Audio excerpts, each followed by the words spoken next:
Hello and welcome everyone. तो कैसे हैं आप सब? I hope you are all well. So आज हम यहाँ पर ह्यूमन फिजियोलॉजी का दूसरा चैप्टर पढ़ेंगे, इसके क्वेश्चंस करेंगे और कंसेप्ट्स देखेंगे। That is breathing and exchange of gases. Okay, breathing and exchange of gases class 11th biology का चैप्टर नंबर 17 है। ओके, और ह्यूमन फिजियोलॉजी में ये दूसरा चैप्टर है। सो यहाँ पर breathing and exchange of gases में हमको पहले तो रेस्पिरेटरी ऑर्गन्स पढ़ने हैं, लाइक यहाँ पर ट्रेकिया पढ़ना है जिसको हम विंड पाइप भी कहते हैं, और लंग्स पढ़ने हैं। ओके, लंग्स पढ़ने हैं, डायफ्राम पढ़ना है। ओके, और यहाँ पर जो ब्रोंक्यूल्स होते हैं और यहाँ पर अल्वियोलाई हमको पढ़ना है। तो ये रेस्पिरेटरी ऑर्गन्स हो गया। और मैकेनिज्म ब्रीथिंग का क्या होता है, exchange of gases like CO2 और O2, जो हमारे टू मेन गैसेस हैं, ये कैसे यहाँ पर ट्रांसपोर्ट होते हैं, इनका एक्सचेंज कैसे होता है। और यहाँ पर हमको कुछ डिसऑर्डर्स भी पढ़ने हैं। ओके, इन पे क्वेश्चंस करने हैं। तो यहाँ पर पहला क्वेश्चन डिसऑर्डर्स पे है। ओके, यहाँ पर जो रेस्पिरेटरी सिस्टम में डिसऑर्डर्स होते हैं, सो यहाँ पर आप देख सकते हो मैच द कॉलम है। सो यहाँ पर डिसऑर्डर्स कॉलम ए में है और ये कॉलम बी के साथ मैच करने हैं।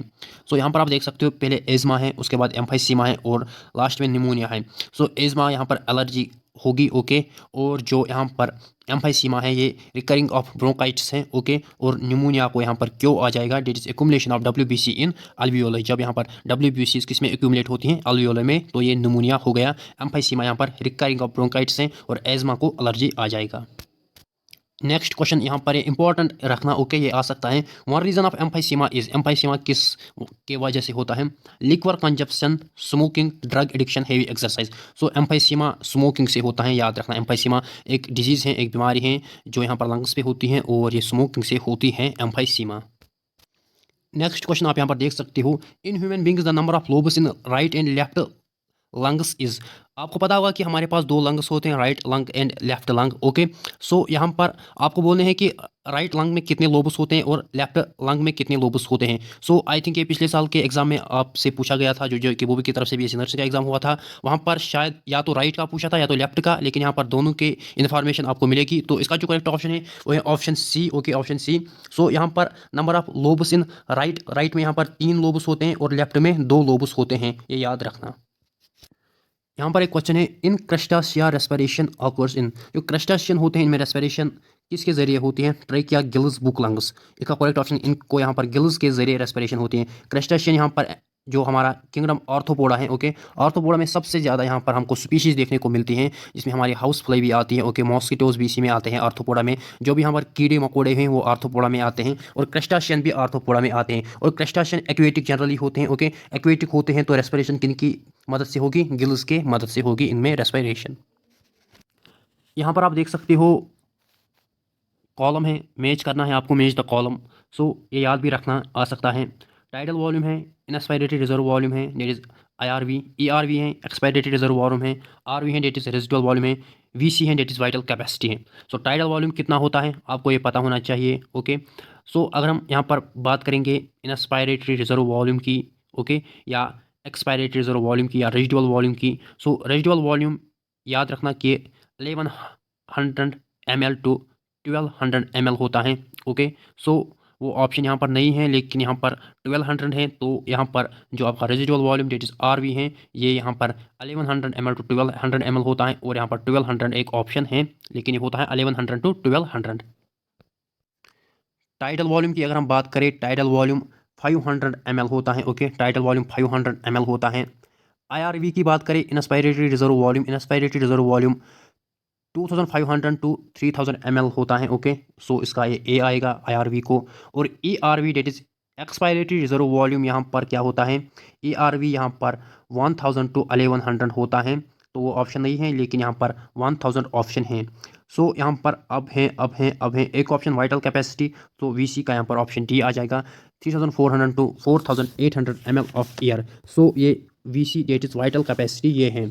सो यहाँ पर ये आप याद रखना। सो वाइटल कैपेसिटी में क्या क्या होता है, ERV होता है वाइटल कैपेसिटी में, एक तो ये 1000 आ जाएगा। ओके, ERV आ जाएगा। TV that is tidal volume इसमें आ जाएगा। टाइडल वॉल्यूम हमारे पास कितना है, 500 है। और इसमें IRV आ जाएगा। IRV हमारे पास कितना है, IRV हमारे पास 2500 टू 3000 ml है।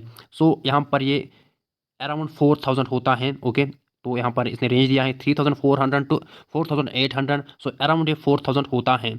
सो ये याद रखना। ओके, ये याद रखना।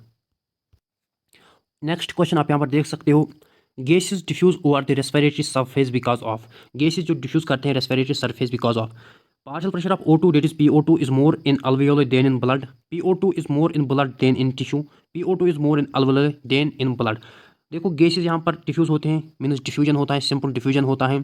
सो आपको पता होगा कि अगर आपने ट्रांसपोर्टेशन में मैंने ये बोला था कि डिफ्यूजन एक पेसिव प्रोसेस है, नो यूज़ ऑफ एटीपी, यहाँ पर एटीपी हमको नहीं लगते हैं। So diffusion down the hill होता है, अलॉन्ग द ग्रेडियंट होता है, from high concentration to low concentration. जहाँ पर कंसनट्रेशन ज़्यादा होगी किसी गैस की, सपोज यहाँ पर मेरे पास ये एक कंटेनर है, ओके, तो ये मेरे पास एक चैम्बर है और ये एक चैम्बर। सो यहाँ पर गैसेस की कंसंट्रेशन ज़्यादा है, यहाँ पर कम है, ओके। सो यहाँ पर टेंडेंसी कहाँ होगी, ज़्यादा से कम की तरफ, ओके। सो यही हुआ अलोंग द ग्रेडियंट या डाउन द हिल। सो ये डिफ्यूजन का यहाँ पर डिफ्यूजन ऐसे ही होता है, from high concentration to low concentration. So यहाँ पर आप देख सकते हो कि जब अल्वियोले में यहाँ पर डिफ्यूजन होता है, so partial pressure of O2 यहाँ पर ज़्यादा होता है, तो देन इन ब्लड अल्वियोले में पार्शियल प्रेशर ऑक्सीजन का ज़्यादा होता है एज कम्पेयर टू ब्लड। सो अगर ये मेरा अल्वियोले है, ओके, और ये मेरा यहाँ पर सपोज ब्लड स्ट्रीम है, यहाँ पर ब्लड स्ट्रीम चल रही है, तो अल्वियोले में ऑक्सीजन ज़्यादा ऑक्सीजन की कंसंट्रेशन ज़्यादा होती है जब मैं इंस्पायरेशन करता हूँ, ओके, और ब्लड में कम होती है। इसी वजह से यहाँ पर डिफ्यूजन होता है from high concentration to low concentration.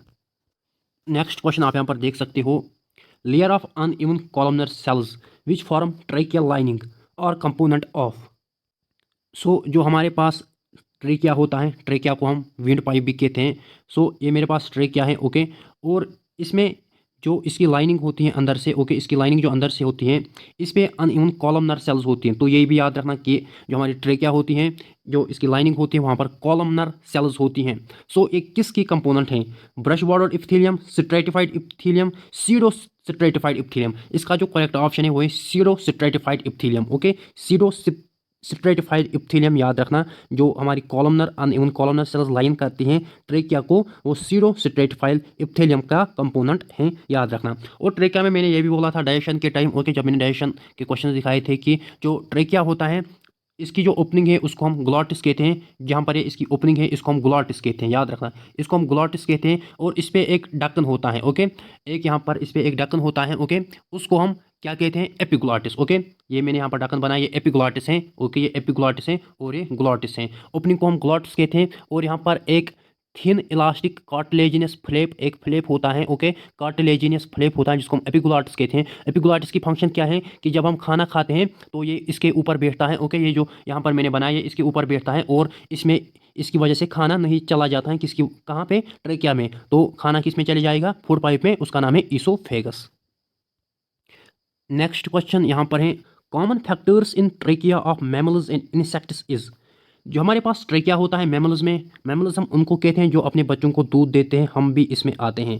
और इंसेक्ट्स यहाँ पर किस में आते हैं, किंगडम आर्थ्रोपोडा में, जिसमें हाईएस्ट नंबर ऑफ स्पीशीज पाई जाती हैं। So common factors in trachea of mammals and insects is, एक कॉमन चीज़ हमारे ट्रेकिया और इंसेक्ट्स की ट्रेकिया में पाया जाता है, वो क्या है, ciliated inner lining, non collapsible wall, pure nature. So इसका जो करेक्ट ऑप्शन है वो है नॉन कोलेप्सिबल वॉल। क्योंकि जो हमारी ट्रेकिया होती हैं और इंसेक्ट्स की ट्रेकिया होती हैं, इसमें क्या होती है आपको पता होगा क्या होता है,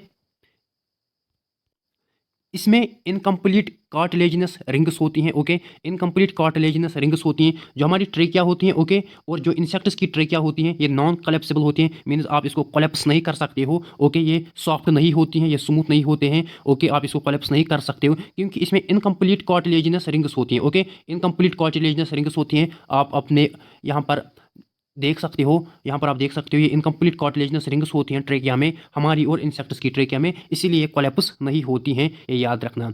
सो और एक दो पॉइंट्स में आपको बोलूँगा ट्रेकिया के बारे में। मैंने बोला कि ट्रेकिया को हम विंड पाइप भी कहते हैं, ओके, और ट्रेकिया में ट्रेकिया की ओपनिंग को हम क्या कहते हैं, ग्लॉटिस। इस पर एक थिन कार्टिलेजिनस फ्लैप होता है उसको हम एपिग्लॉटिस कहते हैं, which prevents the entry of food into the larynx. तो अगर हम लैरिंक्स